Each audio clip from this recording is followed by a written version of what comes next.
Nah, judul kita hari ini ya semuanya adalah 7 jurus pintar menjadi master, insya Allah. Ya, jadi adik-adik kita dengerin aja dulu ya. Waktunya sangat pendek, 1 jam ya, kurang lebih 1 jam nggak sampai 1,5 jam. Yang ingin dicapai dari hari ini, yang sharing hari ini bukannya akan jadi master semua, tapi paling paling tidak sekarang tahu dulu ilmunya seperti apa sih gitu ya. Jadi gimana kita punya 7 jurus? Ini berapa nih? Ya, kurang satu, kurang satu. Ini kalau 7 gini ya, 7 jurus pintar menjadi master, komunikasi dan presentasi. Insya Allah ya, ini kita deliver, kita sampaikan ilmunya kepada kita semua, harapannya paling nggak tahu, habis itu kita bisa lakukan sama-sama, dan insya Allah kita, termasuk saya, insya Allah jadi master. Setuju nggak? Setuju. Aduh, suaranya mana? Setuju. Gitu ya. Harus setuju dong ya, karena ini bagian dari ikhtiar kita menjadi versi terbaik dari diri kita, ya. Be the best version of you, gitu ya. Kalau kata orang bijak, jadilah versi terbaik dari diri kita, ya. Nggak usah jadi paling terbaik dari orang lain karena selalu ada yang lebih baik, tapi jadilah versi terbaik dari diri kita sendiri. Oke? Kita akan mulai. Nah, jadi adik-adik, kakak-kakak, ibu guru, bapak ibu semua. Hari ini agendanya sebenarnya ada 7, ada 8 ya, 8 dengan prinsip komunikasi. Harapannya ini kita akan terdeliver walaupun nanti sangat masing-masing akan sangat singkat karena biasanya training ini minimal 3 hari. Ya, minimal 3 hari supaya dapat feel-nya, dapat ilmunya juga bisa praktek gitu ya. Nah, kalau yang udah praktek kayak Bu Desi aja tuh udah canggih banget ya, lebih canggih dari, bahkan lebih keren dari saya ya. Itu Bu Desi itu, keren banget. Oke, kita masuk ke agenda yang pertama ya. Boleh silakan. Kita masuk ke. Nah, jadi akan ada namanya 3 prinsip komunikasi ya, teknik atau kemampuan keterampilan komunikasi. Ya, sebelumnya saya sampaikan sebuah data dulu. Boleh ke berikutnya? Ya, jadi ada data nih ternyata nih adik-adik nih. Ini dilakukan Bapak Ibu semua, kakak-kakak. Jadi ada survei yang dilakukan oleh di satu lembaga di Badan Amerika terhadap 1.000 orang responden ya di Amerika. Nah, ternyata ada 10 ya, ada 10 gini. Ya, ada 10 fobia. Fobia itu rasa takut, rasa khawatir ya terhadap 1.000 orang ya di responden di Amerika. Nah, yang unik ya, yang lucu ini ternyata dari 10 top yang paling takuti ternyata adalah berbicara di depan publik. Oh ya. Jadi kalau buat adik-adik, public speaking itu artinya kita berbicara, kita di depan orang banyak. Nah, itu adalah ternyata yang paling ditakuti oleh 1.000 orang responden di Amerika tuh. Bayangin tuh di Amerika ya. Gimana di Indonesia? Ya, insya Allah kita jauh lebih baik ya. Amin. Amin ya. Bahkan yang lucunya kalau lihat nomor 2, mereka lebih takut berbicara di depan publik dibanding kematian loh. Ya, lebih takut bicara di depan publik daripada menghadapi kematian ya. Luar biasa ya. Memang agak unik sekali nih hasil survei hari ini. Oke, kita masuk ke mempersingkat waktu. Langsung aja siap ya. Udah siap untuk ngikutin jurus-jurusnya ya. Ada jurus-jurus kita. Tapi ada prinsipnya dulu ya supaya kita belum masuk ke jurus, ada 3 prinsip. Yang pertama nih ya, yang pertama bicara komunikasi ya, bicara kemampuan komunikasi. Nah, prinsip yang pertama nih, ada pembicara-pembicara hebat yang kita tahu. Nah, mereka tidak dilahirkan langsung hebat ya, berbicara di depan publik langsung keren, langsung paten gitu ya. Enggak gitu.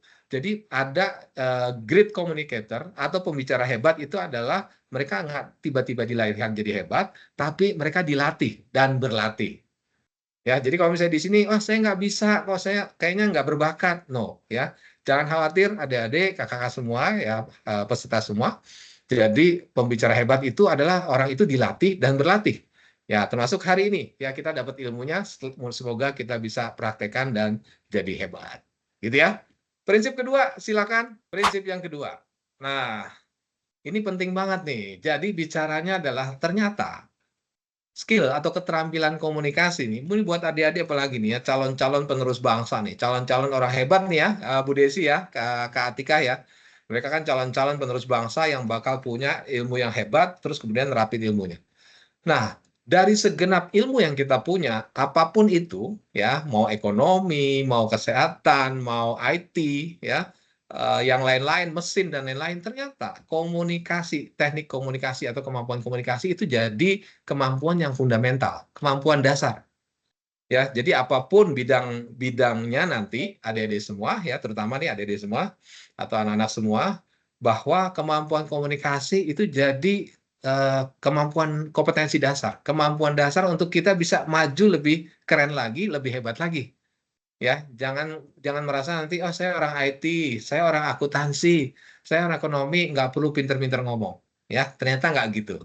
Ya, adik-adik, ya semoga bisa mengikuti apa yang disampaikan pada hari ini. Kita lanjut ke prinsip kita ketiga. Ya, nah kalau udah tahu ilmunya, nggak tiba-tiba langsung keren, nggak tiba-tiba langsung hebat, langsung cascisus, langsung bisa bicara di depan orang banyak dengan luar biasa. Ya, karena prinsipnya komunikasi, keterampilan komunikasi itu bukan sekedar teori, tapi harus praktek, praktek, praktek. Itu ya. Ya, yang dilakukan kayak Bu Desi biar keren gitu pasti nggak mungkin langsung tiba-tiba keren, tapi pasti latihan, latihan, dan latihan. Ya, nanti kita sama-sama belajar kayak Bu Desi ya, setuju ya? Oke, boleh lanjut. Kita masuk ke jurus pertama nih. Wah, langsung ke jurus aja ya, karena waktunya memang pendek. Ya, kita sampaikan singkat-singkat, ini lebih ke pengetahuan saja. Nah, jurus pertama supaya kita jadi pinter ya, 7 jurus pinter menjadi master. Satu yang paling utama dan paling penting adalah bicaranya topik atau subject mastery. Maksudnya apa sih? Ya, artinya gini, kalau yang nanti adik-adik ya, kakak-kakak semua yang akan mau berbicara di depan umum, depan publik, yang pasti dan harus dikuasai pertama adalah materi yang mau dibawakan. Ya, materi yang mau dibawakan kita harus kuasai dengan baik. Ya, apakah itu mengenai materi pelajaran, materi pendidikan lain-lain, komunikasi segala macam, itu pertama adalah kita harus kuasai materinya dong. Ya, nggak mungkin nanti mau bicara lancar, mau bicara bisa cascisus, tapi kita nggak kuasain materinya. Ya, nggak mungkin.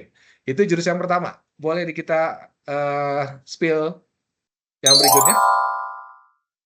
Nah, nanti ada beberapa hal untuk menuju subject master ini, ya. Bahwa di sana ada tingkatan nanti namanya world class skill atau kemampuan kelas dunia, ya. Adik-adik mungkin pernah dengar pembicara kelas dunia semacam Steve Jobs? Ada yang kenal Steve Jobs? Halo, ada yang kenal? Mbak Atika kenal nggak Steve Jobs? Atau Bu Desi? Atau ada yang lain? Ada yang kenal Steve Jobs? Bu Kenal? Desi belum kenalan. Oh, belum. Orangnya udah keburu nggak ada ya. Iya ya. Yang bikin handphone Apple. Nah, apel ya, apel dimakan sebagian Yang bikin gitu ya, HP Pak ya. iPhone. Bikin Nah, Apple gigit. ade-ade hebat banget tuh ya, iPhone ya, keren ya. Betul. Jadi Steve Jobs itu adalah pendiri Apple ya, produsen untuk merek top namanya Apple yang memproduksi handphone ya, gadget-gadget keren, MacBook, laptop dan sebagainya. Nah, itu adalah pembicara hebat. Dia punya kemampuan kelas dunia nih, ya, kemampuan kelas dunia. Yang setiap dia maju ke depan panggung, ya, itu produk yang disampaikan itu saat itu sold out. Ya. Dan yang unik ternyata begini, adik-adik semua ya, kakak-kakak, ibu, bapak, ibu semua, yang unik ternyata seorang Steve Jobs, dia punya kemampuan berbicara selevel itu, dia berlatih dan dilatih. Ya, dia sampai menyewa namanya audiens bayaran. Kenapa? Ya karena nanti audiensnya adalah dari berbagai lapisan, ya terutama adalah para jurnalis yang siap dengan kameranya, ya siap dengan audionya, ngerekam semua yang dia bicarakan, semua yang disampaikan, bahkan sampai gesturnya itu ditangkap oleh kamera. Ya, jadi dia harus siap dengan hal itu. Nah itu dia berlatih sampai beberapa bulan, dia yakin, dia firm, sampai dia nyewa, kalau nggak salah itu pelatihnya dari Jepang, saya lupa namanya, ya tadi baru ingat ya. Ada seorang pelatih yang disewa untuk melatih cara penyampaiannya, materinya, ya gesturnya dilakukan itu dilatih semua. Ya bayangin tuh seorang Steve Jobs. Jadi nggak tiba-tiba dia keren seperti itu, gitu ya. Nah, gimana menjadi master dalam subjek atau materi kita? Bisa belajar dari pengalaman diri sendiri. Ya, misalnya Mbak Atika nih ya udah membantu Genju berapa lama. Itu bisa sampaikan dengan lebih lancar. Kenapa? Karena udah punya pengalaman dari dirinya sendiri. Atau kalau misalnya kita dianggap belum punya pengalaman, kita belajar dari pengalaman orang lain. Ya, kita belajar dari Bu Desi, kita belajar dari Pak Rahmat dan sebagainya. Ya, kita belajar dari pengalaman orang lain. Nah, kemudian lakukan hal yang penting, kayak berbicara depan cermin, ya, berbicara kepada siapapun yang mau mendengar untuk latihan, dan event-event termasuk event seperti ini nih, ya. Pada setiap ada kesempatan, kita langsung ngusulin diri. Bu, saya deh yang jadi host, gitu ya. Bu, saya deh yang mimpin acara. Bu, saya deh yang melakukan seremonial. Jadi setiap ada kesempatan, dia maju, ya, praktekin ilmunya. Oke, setuju adik-adik? Masih bisa ngikutin? Setuju. Bisa. Setuju. Insya Allah bisa ya. Bisa. Oke. Setuju. Seru Bisa. banget ya training hari ini. Oke, kita lanjut ke jurus kita yang kedua. Jurus kita yang kedua. Wah, bisa kata Mbak Aulia ya. Nah, jurus yang kedua nih namanya know your audience. Kita tahu siapa audiens kita, ya. Nah, kalau ini kemarin nih agak gelap-gelap nih informasinya ya. Nih, kira-kira audiensnya siapa nih? Oh, Bapak Ibu sekalian gitu. Ada juga adik-adik, ternyata benar-benar sangat range-nya sangat luas ya, dari yang mungkin kecil-kecil. Ya, tadi saya lihat fotonya tuh, videonya ada yang lucu-lucu banget ya. Sampai ada juga Bapak Ibu yang orang tua didik ya, gitu ya, Bu Desi ya, betul ya? Ya, jadi ini Aku juga yang paling kecil loh, Pak Adi. siapa itu? Siapa itu? Aku paling kecil masuknya angkatan kelas Oh, 1. Masya Allah. Siap ya. Tapi nggak apa-apa ya, mudah-mudahan kita bisa diterima semua yang peserta pada hari ini ya. Nah, jurus kedua ini penting. Namanya kita tahu siapa audiens kita. Siapa yang akan hadir dalam presentasi atau dalam komunikasi yang akan kita lakukan. Ya, kita boleh masuk ke next slide. Nah, yang perlu diketahui apa sih? Latar belakang, ya, kemudian usia, tingkat pendidikan, posisi jabatan. Ini penting supaya kita paham. Kemudian bisa nyambung, ya, bisa tally namanya. Bahasa kantoran orang bilang tuh suka tally namanya, nyambung. Kalau kita tahu audiensnya siapa, ya, tingkat posisi, jabatan dan lain-lain, kita bisa menyesuaikan. Terutama apa? Bahasa, ya, cara komunikasi kita sesuaikan. Ya, kalau di sini kan sangat luas ya. Kalau misalnya saya nanti ketemu harus ngisi di sesi yang isinya pejabat, kan nggak bisa kayak begini modelnya ya, biayaan begini kalau kata orang Inggris, biayaan gitu ya. Nggak bisa. Harus apa? Formal. Tapi kalau sama anak-anak semua kita juga nggak bisa serius banget ya, nggak bisa formal. Kenapa? Anak-anak mau apa sih gitu ya. Jadi harus bisa menyesuaikan dengan segala macam jenis audiens. Nah, karena kalau hari ini sangat beragam, jadi kita mau nggak mau gunakan jurusnya juga beragam. Ya, dengan ceria iya, agak sedikit formal iya, karena ada orang tua juga di sana, ya. Kita mix gitu. Ya, tapi ini adalah kunci penting supaya waktu kita melakukan komunikasi di depan umum ini lebih nyambung, lebih teli. Gitu ya. Ini jurus kedua namanya know your audience. Kita masuk jurus ketiga, ya. Jurus ketiga, sip. Nah, ini nih seringkali nih, ya, ada jurus ketiga mengatasi rasa takut. Boleh langsung aja. Jadi ternyata nih, adik-adik nih, halo adik-adik ya, kakak-kakak semua, bapak ibu semua, saya yakin ya. Jadi siapapun di antara kita yang udah punya jam terbang, yang belum punya jam terbang, berbicara di depan umum, pasti ada rasa takut berbicara di depan publik. Ya, nggak hanya online kayak gini ya, apalagi offline, ketemu langsung, itu pasti ada rasa deg-degan luar biasa. Ya, bahkan ada penelitian ternyata, pernah dengar namanya Tony Robbins? Ya, kalau ada yang pernah dengar, Tony Robbins ini adalah dia motivator nomor 1 dunia. Yang kalau setiap dia manggung, ya, Bapak Ibu semua, adik-adik semua, itu minimal 10.000 orang yang hadir. Makanya dia selalu ngadain di kayak GBK gitu ya, di di tempat-tempat yang sangat luas. Bayangkan tuh 10.000. Dia motivator kelas dunia. Nanti boleh lihat-lihat ya videonya YouTube Tony Robbins. Nah, ternyata yang unik nih, seorang Tony Robbins, ia masih ngaku dia punya rasa takut, rasa gugup pada saat sebelum naik panggung. Bayangin tuh, ya, seorang Tony Robbins, apalagi kita nih, yang bukan siapa-siapa gitu ya. Nah, terus gimana dong caranya Tony Robbins? Yang Tony Robbins lakukan ada di pointers yang ketiga, kemudian pointers yang kelima dan keenam, ya. Yang pertama diatur pernafasan, ya, diatur nafas, ya, supaya dapat asupan oksigennya cukup buat dia. Kemudian dia rubah bahasa tubuh, dia punya trampolin, tahu nggak trampolin? Ya, yang buat lompat-lompat membal-membal itu trampolin di belakang panggung. Supaya apa? Tubuhnya siap, otaknya siap, ya, jiwanya siap untuk ketemu 10.000 orang audiens. Bayangin, kalau seorang motivator kelas dunia seperti dia nggak bisa ngasih motivasi dari dirinya sendiri, itu repot, ya. Nanti audiens nggak akan terinfluence, nggak akan terpengaruh, ya. Jadi dia lakukan pernafasan, dia lakukan perubahan bahasa tubuh dengan lompat-lompat, dan dia lakukan pemanasan. Pemanasannya apa? Ini pemanasan vokal, ya. A, I, U, E, O gitu ya. Itu dia latih sebelum naik panggung. Nah, ini kita bisa lakukan jurus ini, ya, adik-adik semua, kakak-kakak, ya, semua yang hadir pada hari ini, sebagai cara untuk ngatasin rasa takut. Oke? Nah, yang nomor 1, nomor 2 juga perlu dilakukan, terutama yang offline. Oke? Mudah-mudahan bisa ngikutin, karena kita akan langsung masuk ke jurus keempat. Ya, sequencing. Wah, ini bahasanya kalau adik-adik mungkin mudah-mudahan nanti terbiasa karena saya sampaikan di sebelahnya ya. Ada namanya sequencing, tatanan materi. Apa sih tatanan materi? Ya, yuk kita spill ya, kita lihat ke slide berikutnya. Nah, jadi nih ya, adik-adik semua, kalau nanti kita diminta atau kita punya agenda mau berbicara depan publik, lakukan namanya sequencing ini. Kita menata materi yang akan mau dibicarakan. Buat judulnya apa ya? Ya, judulnya buat usahakan yang menarik.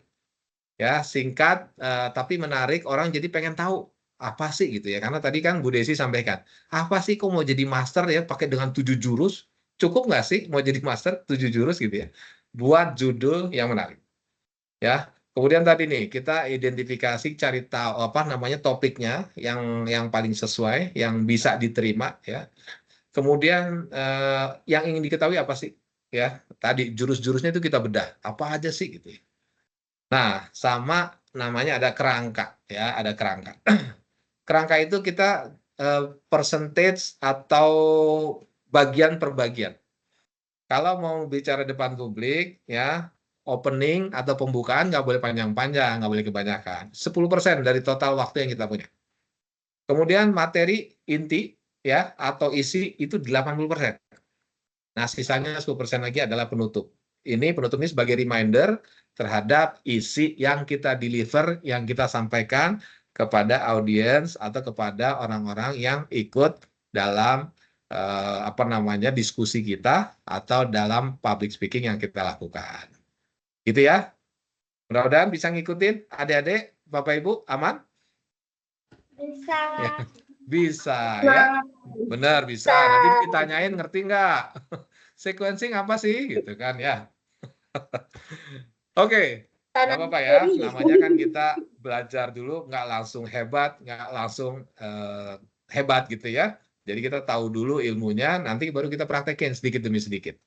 Ya, setuju? Oke. Tapi saya mau tahu dulu dong ya, mau dibuka mic-nya siapa di sini ya dari adik-adik semua yang mau jadi pembicara hebat kayak Soekarno, boleh angkat tangan. Ya, boleh reaction, boleh suaranya dibuka, mic-nya dibuka, videonya dibuka. Halo, bisa Pak. Wah, siapa? Oke. Saya Hamzah. No. Asik ya. Banyak ya yang pengen mau bisa jadi pembicara hebat ya, sekelas Bapak Soekarno. Ya. Oh, saya ya luar biasa ya, keren ya. Insya Allah ya, jadi pembicara hebat ya seperti beliau. Amin. Amin.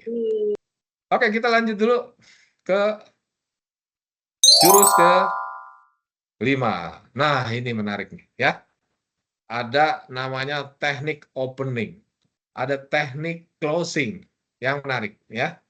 Tadi kalau masih ingat adik-adik, kakak-kakak, bapak ibu semua, teknik opening apa yang saya pakai? Kalau masih ingat, Sapaan. Mengajak ya semangat. sapaan ya. Ajak semangat ya, sapaan ya. Itu namanya audience participation ya. Bisa juga kita pakai teknik pantun. Ya, akan ada banyak teknik pantun yang seperti yang bisa untuk memancing audiens lebih bersemangat ya. Saya kasih contoh boleh? Boleh dong. Boleh. Saya kasih Nanti contoh kita pantun ya. bilang cakep ya? Ya, Cakep. jangan lupa. Reaksinya apa kalau pantun? Cakep. Ini sebenarnya cara mudah kita dibilang cakep ya, tanpa mengeluarkan energi, tanpa mengeluarkan biaya ya. Setuju ya? Oke, siap ya, reaksinya siap ya. Oke, sambut hari kita tanpa menggerutu. Cakep. Karena mati setiap waktu, Cakep. insya Allah hidup Cakep. kita makin bermutu. Wih, Amin. Ya, tepuk tangan dong cakep. buat kita semua ya. Tepuk tangan. Itu pantun yang bisa dipakai untuk mendapatkan apa namanya istilahnya dapat bonding, dapetin reaksi positif dari audiens atau pemirsa ataupun apa yang hadir pada public speaking yang kita lakukan. Ya, jurus-jurus lainnya kita boleh lihat. Sebenarnya banyak sekali ya jurus-jurus yang bisa dipakai. Cuman karena waktunya terbatas, nanti apa namanya kita sampaikan sebagian saja. Boleh sabar. Halaman sebelumnya. Nah ini ya ada sekian banyak teknik opening. Ini bahkan masih ada lagi. Ya masih ada lagi yang bisa kita pakai. Kalau tadi contohnya audience participation. Ya sebenarnya selain itu saya ada pakai lagi jurus yang lain untuk opening. Apa tadi? Siapa yang bisa nebak? Dapetin hadiah ya. Hadiah nanti dari Genju ya. Yang menyediakan ya. Nah, Boleh. jadi Genju siap-siap untuk hadiah. Ayo, siapa yang tahu angkat tangannya? Tadi saya pakai teknik opening apa lagi? Ada yang ingat nggak? Kakak Akmidam, angkat tangan nih. Udah, wih, boleh dong. Yang mana sih wajahnya sih? Boleh Mana ya? Yang mana ya? Turun. Dibuka dong kameranya dong. Ya, kameranya Turun dibuka. ini. Yang nomor berapa? Atau apakah? Ya, Question. dibisikin tuh sama mama atau papanya tuh, nggak terlalu kelihatan dari sini. Nggak apa-apa, dibisikin juga boleh kok. Ya, yang mana? Saya pakai ada namanya teknik apa tadi? Ingat nggak? Yang ada angka-angka tadi? Nomor 2. Nomor 2, kurang tepat. Ya, ayo siapa yang benar? Yang bisa benar?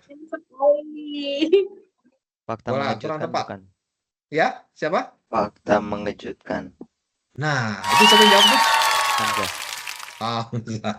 Betul, ya. Benar. Tapi orang ini yang jawab Genju bukan nih? Ya, nanti minta sama Bu Desi hadiahnya ya. Betul banget nih ya. Ya, tepuk tangan buat Hamzah tadi betul. Ya, fakta yang mengejutkan. Oke, jadi ini satu teknik yang bisa kita lakukan opening untuk dapetin namanya bonding, building rapport ya sama audience supaya apaan sih ini? Loh, masa sih komunikasi skill apa namanya public speaking menempati urutan pertama ya buat 1.000 responden Amerika untuk hal yang paling ditakuti gitu ya. Jadi itu kan sebuah fakta yang nggak nyangka ya ternyata orang Amerika nggak lebih takut mati dibanding harus melakukan public speaking tuh ya, bayangin ya, itu fakta yang mengejutkan. Nah, cuman ada kuncinya nih adik-adik semua, kakak ibu, bapak ibu semua, pada saat melakukan ini harus benar-benar ada surveinya. Nggak boleh ngarang-ngarang ya, bikin sendiri biar fakta mengejutkan. Ternyata ya dari 7 kepala rumah tangga ya itu 5-nya adalah orang-orang yang suka nge-gym tiap hari ya, surveinya nggak jelas ya, nggak boleh ya, harus ada survei yang benar-benar sudah dipublish di umum ya, yang udah disampaikan di umum. Gitu?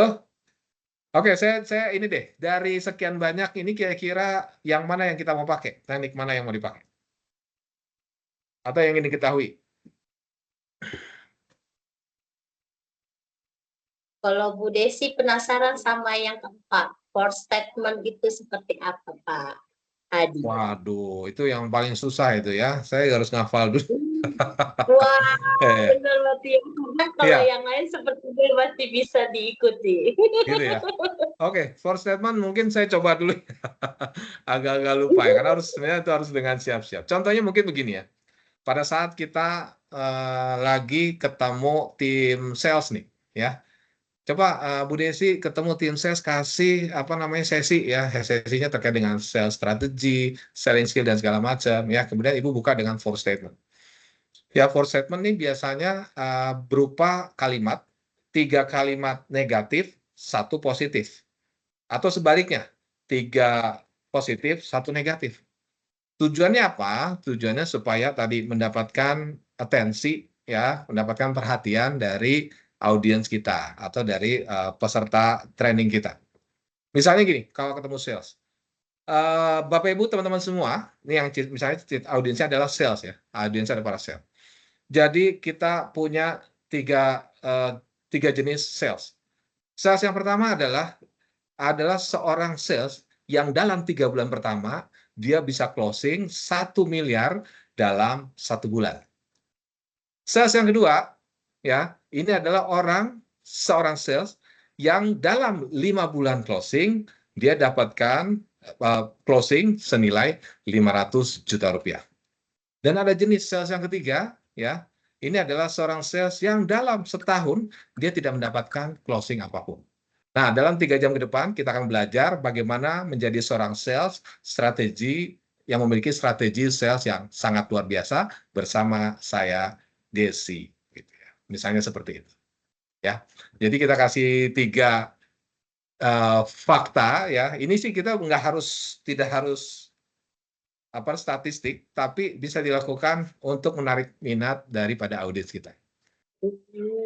Gitu ya. Jadi seperti itu ya. Ini kita bisa sampaikan. Jadi sales yang pertama A, sales yang kedua B, sales ketiga B, yang keempat ya, statement yang keempat kita tutup dengan tadi. Dalam 3 jam ke depan kita akan berbicara bagaimana menjadi seorang sales yang luar biasa hanya dalam waktu 1 bulan bersama saya Desi. Oke. Ya. Kita open ya, mulai trainingnya. Seperti itu. Kurang lebih Bu Desi ya. Wah, makasih banyak Pak Hadi. Wah, Siap. jadi tahu nih maksud dari for statement ini. Oke, mudah-mudahan nanti bisa dipakai ya. Mudah-mudahan bisa dipraktekkan ya, supaya agak berbeda opening yang kita lakukan untuk audiens kita. Gitu ya. Setuju adik-adik? Lanjut terus? Kita lanjut? Lanjut. Lanjut, kita lanjut ke jurus Lanjut. berikutnya. Silakan. Di jurus berikutnya, jurus ke-6. Nggak berasa nih, udah mau habis nih ya. Dalam waktu singkat nih, langsung canggih semua ya. Oke, jurus ke-6 namanya showmanship. Adik-adik bingung, ini apa sih? Ini binatang apa gitu ya, showmanship. Oke, adik-adik semua, Bapak Ibu, kakak-kakak semua, showmanship ini adalah saatnya pertunjukan. Ya, jadi saatnya pertunjukan, tadi kita udah subject mastery, kita udah kuasain materinya ya. Kuasain materinya. Kemudian tadi kita udah tahu gimana cara mengatasi rasa takut, pernapasan, ubah bahasa tubuh gitu ya. Dari yang duduk kita berdiri, bahkan seorang Tony Robbins lompat-lompat tadi gitu ya. Ya, kemudian kita udah tahu audiens kita segala macam ya. Kita masuk nih ke saatnya pertunjukan. Waktunya kita show time gitu ya. Jadi, nah, untuk show time ini jadi ada penelitian lagi nih dari seorang dokter namanya Dr. Mehrabian. Ternyata ya, berdasarkan survei beliau ya. Jadi dari elemen personal communication itu ada 3.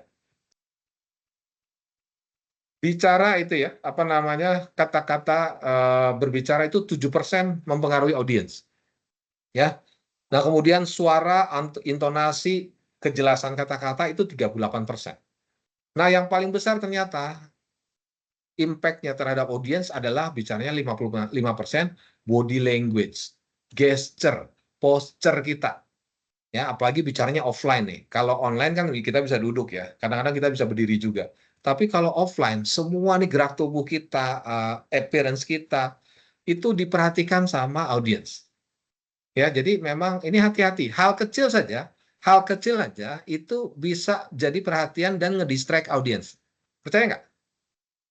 Percaya nggak ya? Ini saya matikan sebentar. Nanti boleh lihat kira-kira apa yang salah dengan di depan mata teman-teman semua, adik-adik semua, apa yang salah ya dengan itu ya.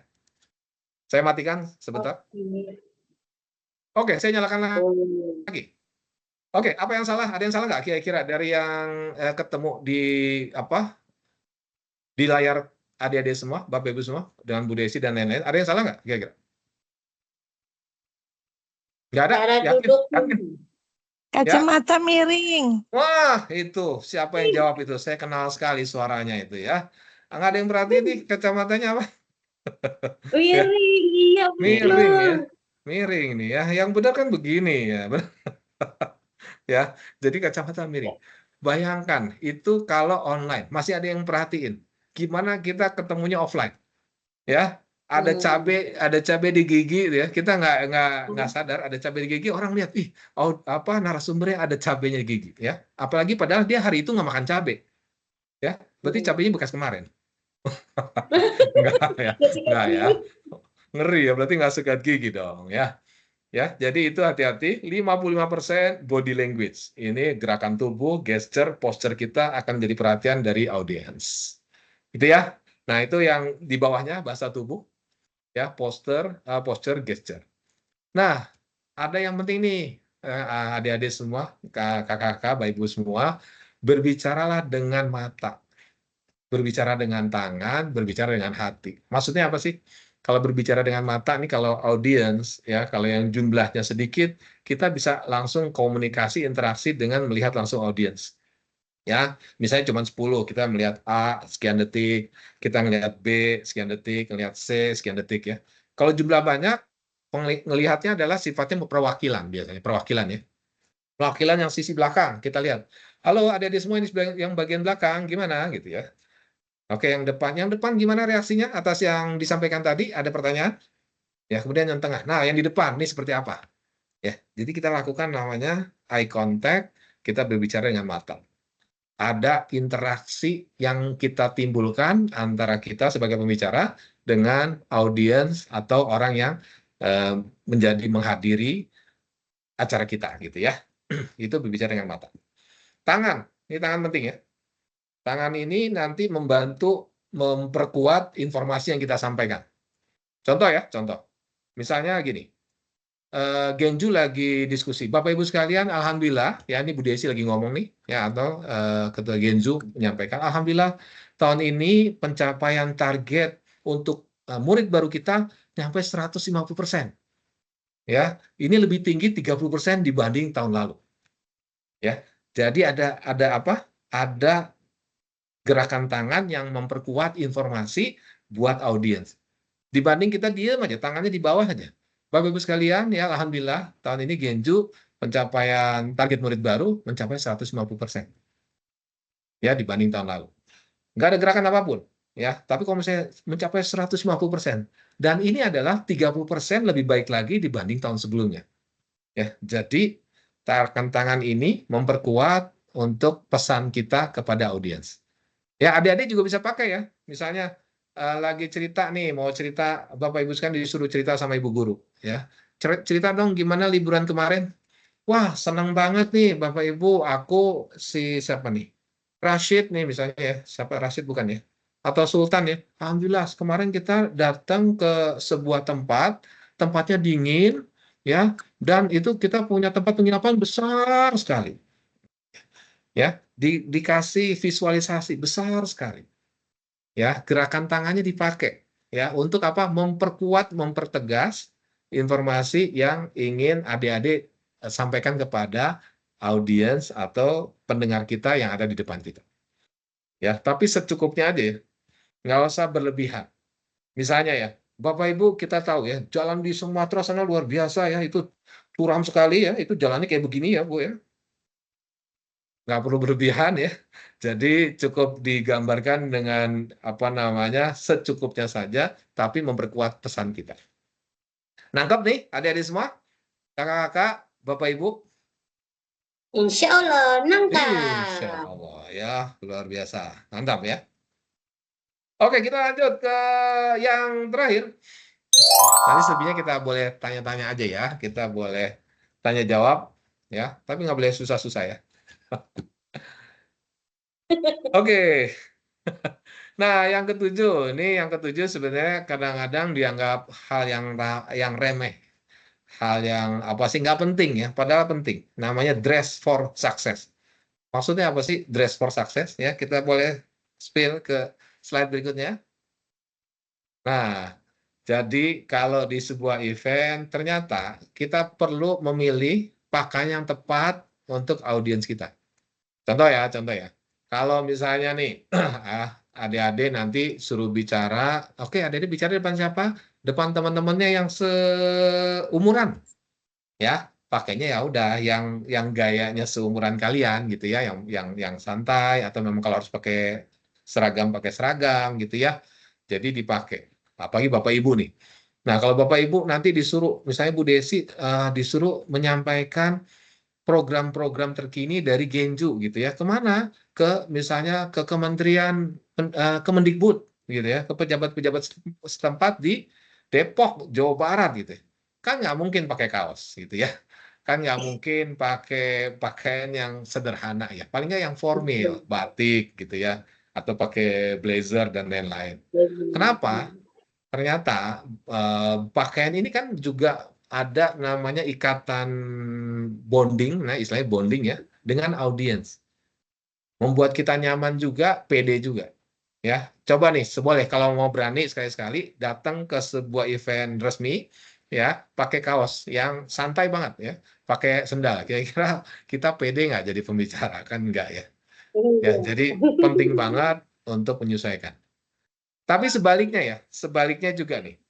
Kalau misalnya eventnya sangat casual, eventnya nggak formal ya adik-adik itu ya, maksudnya eventnya ini event yang apa sih sangat informal gitu, yang santai gitu ya. Jangan juga pakai jas gitu ya, jangan pakai batik gitu ya. Kenapa ya? Kita juga sama nggak nyaman, audiens nggak nyaman. Kok mau buka acara olahraga, kok dia pakai batik gitu kan ya, dia pakai jas gitu kan, jadi nggak nyaman audiensnya maupun diri kita sendiri. Jadi ini hal yang penting buat sama-sama kita pelajari buat kita semua. Ya, boleh di hide dulu ya. Jadi ada 7, udah 7 jurus yang kita deliver hari ini. Bagaimana 7 cara pinter, jurus pinter menjadi master dalam bidang komunikasi dan presentasi. Oke, boleh sekarang di hide dulu materinya. Mungkin ada yang bertanya-tanya dari adik-adik semua, kakak-kakak, ya, Bapak Ibu semua dari 7 jurus tadi. Kira-kira apa sih yang belum jelas? Terus maksudnya apa sih yang dari beberapa jurus tadi yang belum kena mungkin ya dalam tanda kutip? Silakan, boleh bertanya ya. Oke, baik. Kita beri aplaus dulu dong buat Ayah Adi nih. Terima kasih banyak. Masya Allah, keren sekali ilmunya. Tadi singkat, jelas, padat, 7 langsung nih ya. Walaupun untuk penerapannya prakteknya butuh 3 hari kata Ayah Adi. Jadi boleh banget nih ya. Langsung nanti kalau mau kelas khusus sama Ayah Adi nanti bisa cari nih informasi kelasnya Ayah Adi mulai kapan ya. Boleh banget nanti daftar ya.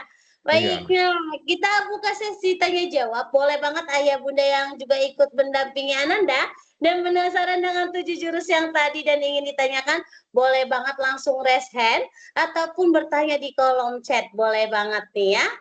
Ada yang mau bertanya kah? Boleh kita buka dulu nih. 3 orang pertama. Ayo, jangan sampai nanti kita udah selesai kegiatan baru, aduh menyesal aku tidak bertanya dengan Ayah Adi. Wah, jangan sampai ya. Ini hadiahnya nggak main-main ya, hadiahnya naik haji. Ya. Amin ya Allah. Jika mampu. Ya. Jika mampu. Ya, nanti kita naik haji jika mampu. Kita menabung dulu. Ayo. Silakan, adik-adik harus saling berani dong, nanya dong. Ini di sini ada yang namanya Rania juga nih. Rania saya kenal nih, kayaknya ini namanya Rania. Ya, ada yang mau tanya nggak? Kayaknya itu siapa ya? Mau tanya Pak? Oke. Nah, ada yang tanya tuh Bu, siapa tadi? Ayo, siapa nih yang mau bertanya? Boleh banget. Tuh, Al-Mahdi. Bukan ya? Siapa sih yang tanya Saya, tadi? Pak, mau tanya, Pak. Oh ya, Kak siapa Almadi. namanya? Boleh banget. Dinyalakan mikrofonnya, Kak. Videonya juga dong. Sama kameranya jangan lupa. Mana ya tadi sekilas nih? Mic-nya Ayo. mana nih? Silakan. Pertanyaannya apa? Jangan lupa nomor sepatunya disebutin. Disebutin Nanti aja ya. disebutin aja. Untuk Kalau beli informasi sepatunya buat beli kita semua. sendiri. Oke, silakan. Ada Kakak Fartina. Nah, Boleh Kakak asik. Fartina waktu Ayo, dan Mas jamnya Gibraltar. Oke, boleh dinyalakan kameranya. boleh. Panggilannya apa nih? Iya, Fartina, Harnezi, Fararuna. Panggilannya Dewi bukan? Jauh bukan ya. Jauh. Oh, siapa? Nezi, Nezi. Oke, Nezi mau nanya apa, Nezi? kalau mau jadi public speaker butuh latihan berapa lama? Wah, keren banget nih pertanyaannya ya. Keren ya. Nanti hadiahnya ambil ke Bu Desi ya. Oke. Syaratnya ambil hadiahnya ke kantor ya. Iya. Nah, tadi ini pertanyaan bagus banget nih ya, adik-adik ya. Pertanyaan bagaimana menjadi public speaker ya luar biasa gitu lah ya, kurang lebih ya, yang hebat ya. Nah, jadi ada penelitiannya dan di buku saya juga saya sebutin. Ternyata nih, kelas-kelas public speaker kelas dunia yang punya kemampuan komunikasi kelas dunia, itu minimal mereka menerapkan 10.000 jam latihan. 10.000 jam latihan. Ya, jadi bukan sejam, bukan sehari, bukan 2 hari ya, bukan 3 hari untuk menjadi pembicara sekelas di Steve Jobs. Ya, itu 10.000 jam. Artinya apa? Setiap waktu yang dia lakukan untuk berbicara di depan umum itu dia akan pakai sebagai menghitung jam terbang dia untuk berbicara di depan publik. Ya, tapi nggak usah khawatir. Kita tuh termasuk saya ya, kita ikut aja. Lakukan aja, latihan aja, praktek aja di mana saja. Contoh, Nezi ya. Nanti misalnya diminta, Nezi nanti pas lagi habis hari libur, ceritain liburan kemarin ngapain aja. Nah, itu udah dihitung waktu nanti Nezi bicara di depan teman-teman, ya. Itu udah dihitung jam berapa lama kamu berbicara di depan teman-teman. Karena itu adalah kegiatan public speaking. Ya, public speaking itu kegiatannya, public speaker orangnya, gitu ya. Jadi kalau Nezi lagi bicara, berarti Nezi adalah sebagai seorang public speaker. Kemudian kegiatan yang dilakukan itu namanya public speaking. Dan itu udah dihitung tuh. Nah, besokannya minggu depan diminta lagi berbicara di mana, misalnya cerita ke depan orang tua. Ya, lakukan aja ya. Itu udah dihitung juga sebagai jam terbang kita dalam melakukan public speaking. Ya. Tapi kembali tadi kalau punya kemampuan kelas dunia kayak Tony Robbins, ya, Steve Jobs, Obama dan lain-lain gitu ya, itu adalah 10.000 jam terbangnya. Ya, jadi nggak main-main gitu ya. Tapi kita menuju ke sana, kita latihan terus, kita praktek terus. Gitu Nezi? Bisa diikutin? Nah, oke. Sama mau nanya satu lagi. Satu lagi ya, sambil dilap-lap, jangan lupa itu tadi ya. Ya. Gimana Nezi? Itu Bapak Adi. Oke, gimana Nezi? Mau nanya apa lagi? Kalau misalnya disuruh cerita, disuruh ngejelasin, termasuk waktu latihan bukan? Wah. Termasuk. Ya, jadi misalnya, oke, nanti sifatnya adalah, itu namanya judulnya storytelling. Storytelling. Ya, jadi Nezi cerita pengalaman itu storytelling. Nah, itu bagian dari jam terbang, itu bisa kita hitung sebagai tadi menuju master tadi. Ya, jadi apa aja, kapan aja, nanti bicaranya dengan siapa aja yang mau mendengar kita ya. Ya, kalau nggak mau dengar, ya jangan dipaksa ya. Misalnya, Neji lagi ketemu temennya, kamu siapa misalnya ya, ada di sini, Dinda, aku lagi mau coba belajar public speaking nih, aku mau storytelling, dengerin deh 5 menit, dia aja nggak mau, ayo dengerin, ya jangan dipaksa ya, karena nanti jadi nggak maksimal latihannya. Jadi bicara dengan orang yang mau dengar, atau bicara depan cermin, ya. Depan cermin tuh penting banget tuh. Kalau depan cermin kita tahu nanti wajah kita nih udah pas belum. Gesternya kita, wajah kita ya, ini smiling voice-nya udah ada belum? Ya, waktu bicara itu ada smiling voice nggak? Ya, itu bicara tapi ada unsur senyum di sana yang membuat audiens kita tuh senang. Ya, itu penting. Jadi kemudian gerakan tangan kita udah pas belum sih? Kaku nggak sih gitu ya? Jadi berbicara cermin juga kamu bisa pakai sebagai latihan menuju master. Gitu Nezi, ya mudah-mudahan menjawab. Siap? Sudah, Bisa dipraktekin? baik, Pak. Oke, jangan lupa ya dihapus di lab ya. Oke, Nezi ya. Makasih. Kita lanjut tadi yang kedua siapa namanya Terima tuh? kasih banyak Kak Nezi.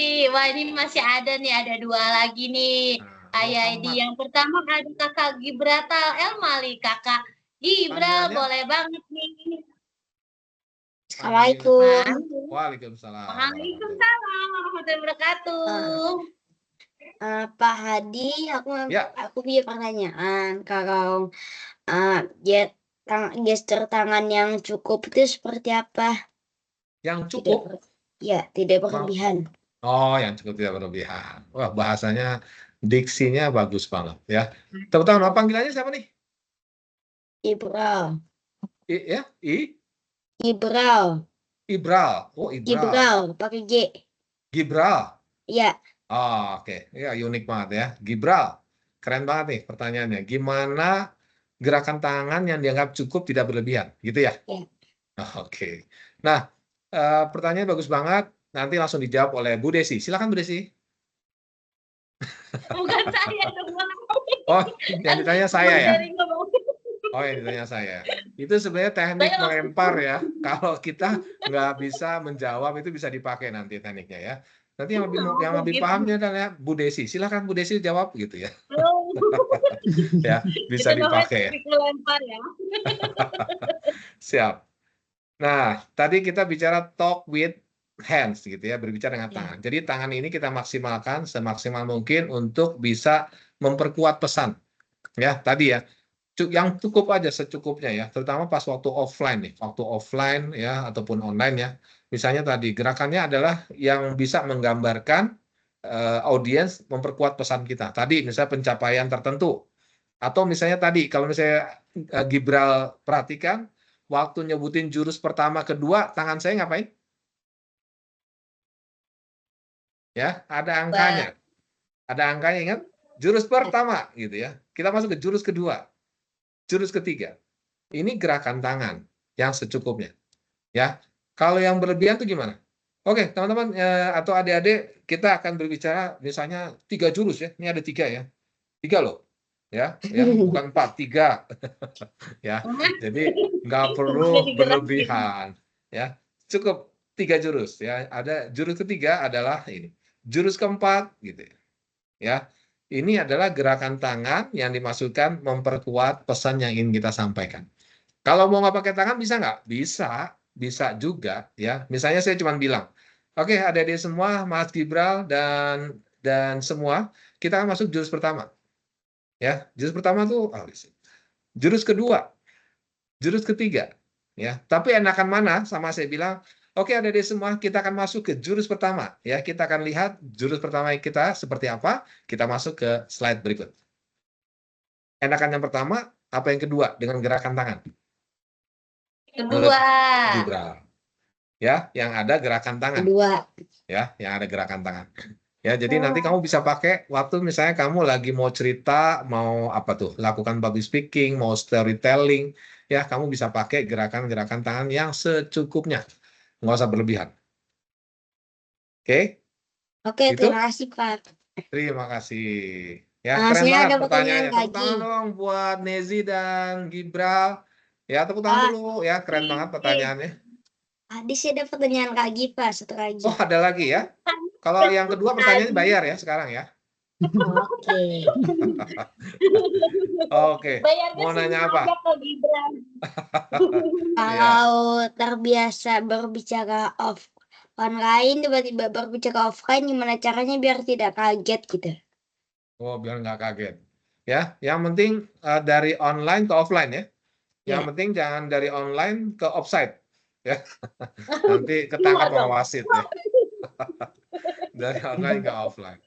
Nah, ya ini jadi memang butuh jam terbang nih, Gibral, ya. Kalau online kan kita nggak ketemu langsung. Itu namanya apa sih namanya?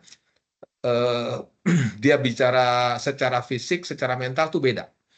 Kalau offline ya usahakan nanti kayak tadi tuh beberapa jurus kita datang lebih awal, kita diskusi dulu, ngobrol-ngobrol sama audiens yang akan jadi calon audiens kita gitu ya. Supaya apa? Mental kita udah nyesuaiin. Ya, jadi kalau misalnya apa namanya Gibral ini nanti disuruh bicara di depan teman-temannya ada 20 orang gitu ya. Offline. Tadinya rencana online, oh nggak jadi, kata Genju, kita lakukan offline biar lebih seru. Wah, ya. Nah, itu kan beda ya. Mentalnya beda tuh. Nah, yang perlu Gibral lakukan adalah satu tadi, datang lebih awal. Supaya apa? Tubuh ini,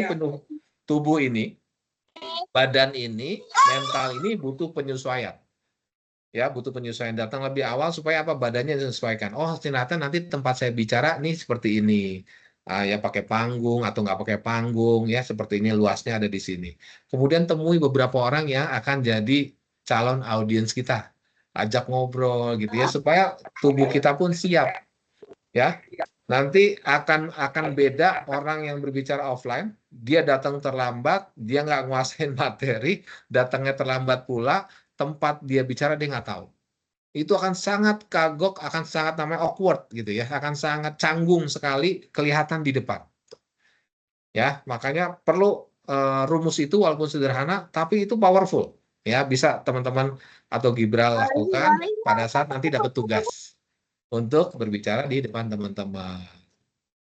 Gitu, paham nggak? Kira-kira yang disampaikan? Paham, terima kasih ya Pak. Paham ya, mudah-mudahan paham ya, nggak kecepatan ya. Kalau kurang misalnya kecepatan, nanti kita ulang lagi deh. Gitu ya. Lagi. Iya. Thank you. Ya, makasih Gibral. Kasih Pak. Ada masih boleh ada satu lagi silakan.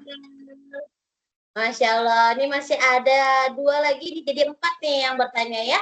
Nanti setelah 2 ini lagi. kita tanyakan dulu ya. Waktunya Pak Hadi masih ada nggak? Karena Pak Hadi mau lanjut lagi soalnya nih kawan-kawan ya. Nanti Iya. kalau kurang boleh nanti kita undang lagi Pak Hadi buat masuk ke orang tua mengajar ya. Oke, kita masuk ke Kakek Anu Ipat dulu. Kakek Anu boleh waktu dan jaringan dipersilakan, boleh dinyalakan mikrofon dan kameranya nih biar ketahuan nih yang mana ya Kak Ipat ya. Wah. Masya Allah gantengnya Kakek Anu. Mantap nih. Boleh nih mau apa Kak? Boleh. Assalamualaikum Silakan. warahmatullahi wabarakatuh. Waalaikumsalam. Waalaikumsalam warahmatullahi wabarakatuh. Kakek Anu. Kalau cara ngilangin rasa gemeter kalau lagi bicara di depan umum atau enggak ya, itu cara ngilangin AE-nya itu gimana sih Kak? Ya, oke. Masya Allah, kita sering sekali gitu Pak Adi. Itu gimana ya? Pas setiap ngomong, jadi gini, gimana ya Pak Adi ya caranya? Ya, thank you. Ini pertanyaan keren banget nih, Keanu ya. Keanu nih udah nggak lagi main sinetron atau lagi di sosmed nggak Bukan ya? yang itu. Oh bukan ya, bukan. Siap ya. Oke, Keanu ini pertanyaan keren banget dan ini sering terjadi bahkan untuk pembicara-pembicara yang sudah jam terbangnya banyak ya. Itu tetap keluar. Sebagian nyebutnya frog horn ya. Sebagian lagi saya lupa istilahnya namanya itu kalau itu biasanya adalah karena otak kita itu berproses ya untuk menyampaikan informasi melalui kata-kata. Ya, kecepatan berpikirnya itu lebih lambat dibanding yang ingin disampaikan. Jadi ada lag atau ada jeda ya. Nah, gimana cara ngatasinnya? Biasanya kita diajarin satu ya tadi adalah kita fokus. Harus dilatih nih. Yang mau dibicarakan apa sih? Misalnya adalah tadi ada tiga jurus, 5 jurus, ada 7 jurus. Ya, kita atur dulu nih. Misalnya kita lupa jurus ketiga. Nah, itu ada jeda yang perlu kita lakukan supaya nggak keluar E-nya gitu ya. Atau minim sekali keluar. Ya, saya kadang-kadang ini masih suka keluar tuh. Misalnya gini ya. Kita udah bicara nih, ada di semua jurus pertama, jurus kedua, dan jurus ketiga. Nah, kita akan masuk jurus keempat.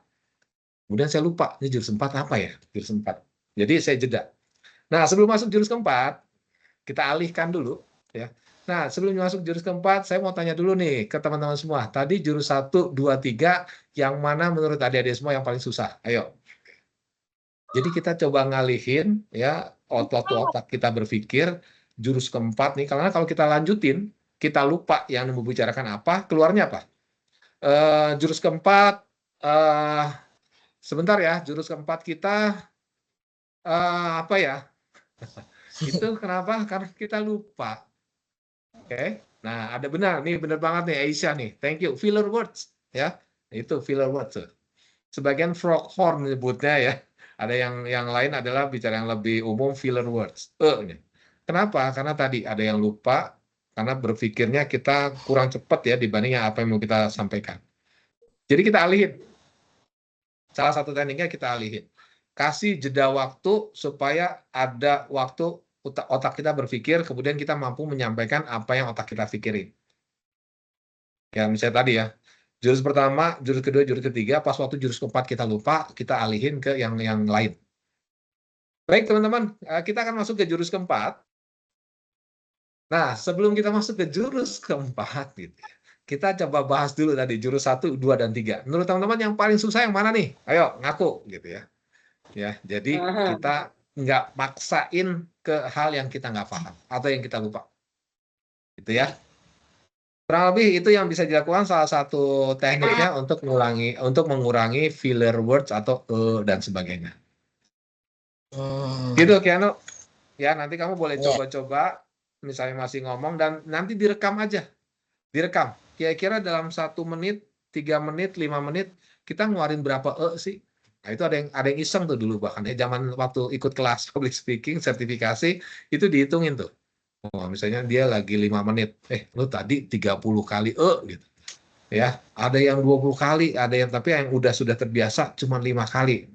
Dan itu makin dilatih, dia makin keren. Gitu. Ya, jadi bisa dipakai. Gitu ya, Keanu ya. Thank you ya pertanyaannya. Yang tadi namanya apa, Kak? Apa? Yang itu yang nya itu Filler froghorn ya? Froghorn atau filler words, yang paling umum filler words. Kata-kata pengisi ya untuk jeda ke yang berikutnya karena kita tadi lupa informasinya, ada yang kita nggak tahu dan lain-lain, itu pakai filler words. Nih. Ada nanti Aisyah di chat ya. Boleh. Tapi cukup menjawab? Keanu, jelas?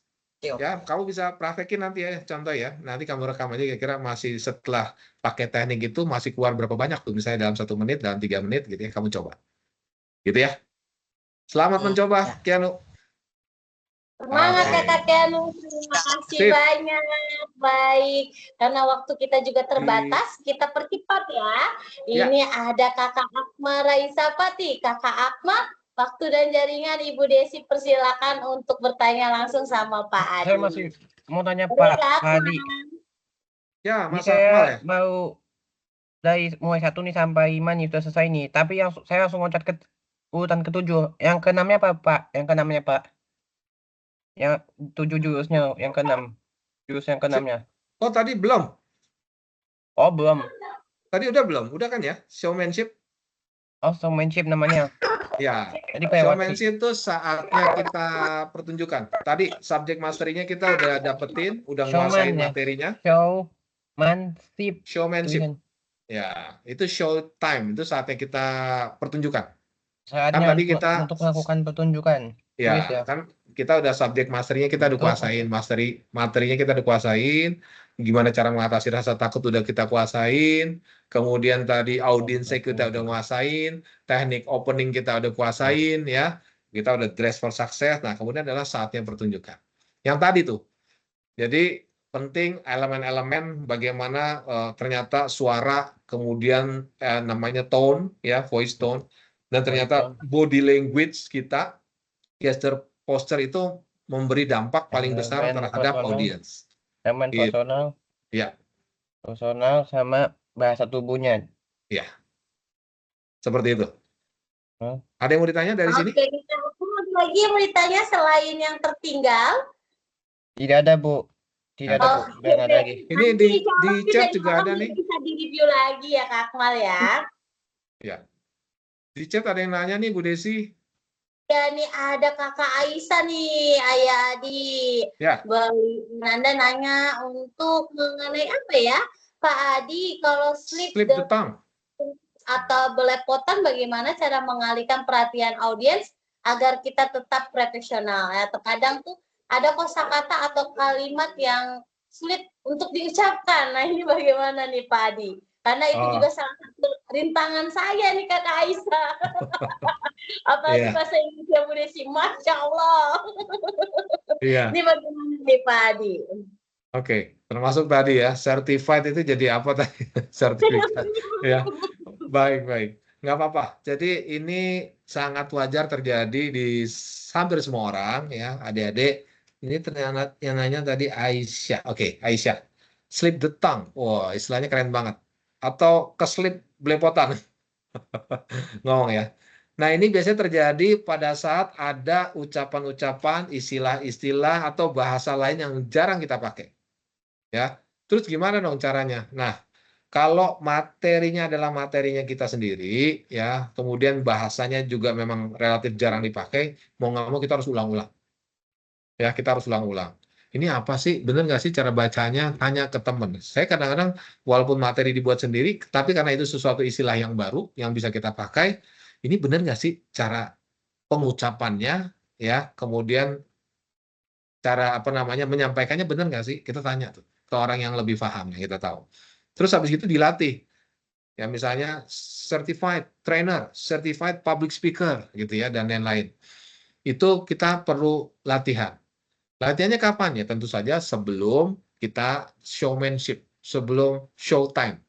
Gitu ya. Jangan pas lagi udah mulai istilahnya adalah ini showmanship ya. Show apalah itulah gitulah. Jangan sampai kayak gitu ya. Jadi kita udah latihan dulu ya, apalagi itu adalah materi kita sendiri. Jadi penting itu kita mengetahui istilah, terutama istilah-istilah bahasa asing, istilah baru yang sangat jarang kita lakukan. Jadi memang harus belajar dulu mengulang-ulang ya istilah-istilah yang tadi baru. Diksi, nah ini diksi ya, ini sering mungkin dipakai di dunia pendidikan. Ini penting diksi. Diksi itu jenis kata, pilihan kata yang kita akan mau pakai sesuai dengan audiens. Kalau audiensnya nanti adalah anak-anak, jangan pakai bahasa yang terlalu sulit, yang tinggi-tinggi. Misalnya ya, oke anak-anak supaya lebih meyakinkan, tolong masing-masing semua orang melakukan konfirmasi kepada tim yang lain. Oh, konfirmasi itu apa gitu kan ya? Apa sih konfirmasi ini Bapak Ibu tuh ya kan? Pak Hadi ngomong apa sih konfirmasi?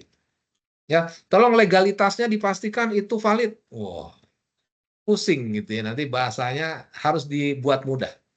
Tapi kalau sama yang audiensnya cocok, kira-kira secara pendidikan, profesi, dan lain-lain, ya kita pakai bahasa yang menyesuaikan. Jadi menghindari tadi slip of tongue itu ya, artinya belepotan. Perlu dilatih dan berlatih. Kurang lebih seperti itu, Aisyah, ya semoga membantu menjawab. Ini Rania, terima nggak kasih, mau Pak. nanya, Rania? Wajahnya nggak Boleh ada Kak juga Rania nih. mau bertanya Kak? Atau yang lain nih, boleh banget.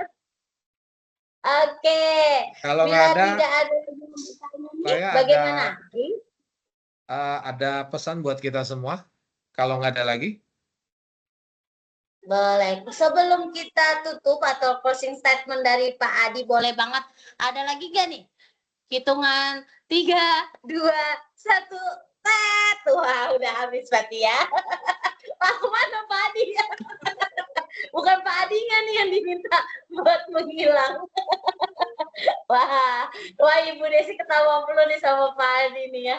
Karena seru banget nih, ini yang kita inginkan ya. Jadi kita kalau ngomong nggak ada deg-degan, yang audiens pun nggak ngerasa, oh kenapa ya ini tegang banget. Masya Allah. Baik nih ya, sebelum closing statement dari Pak Adi, tadi udah banyak yang bertanya. Kalau misalnya kawan-kawan ingin bertanya pas udah selesai, nanti nggak apa-apa, silakan ya disampaikan pertanyaannya, nanti diserahkan kepada Pak Adi lewat kolom chat nanti ya. Oke Pak Adi, mungkin boleh dengan closing statement-nya kepada Pak Adi, waktu dan jaringan dipersilakan. Baik, adik-adik semua, kakak-kakak, bapak ibu semua, ini waktunya memang sangat pendek ya, tapi insya Allah ada manfaat yang kita terima pada hari ini sama-sama, baik adik-adik maupun saya juga ya, kita semua saling memberi manfaat itu penting.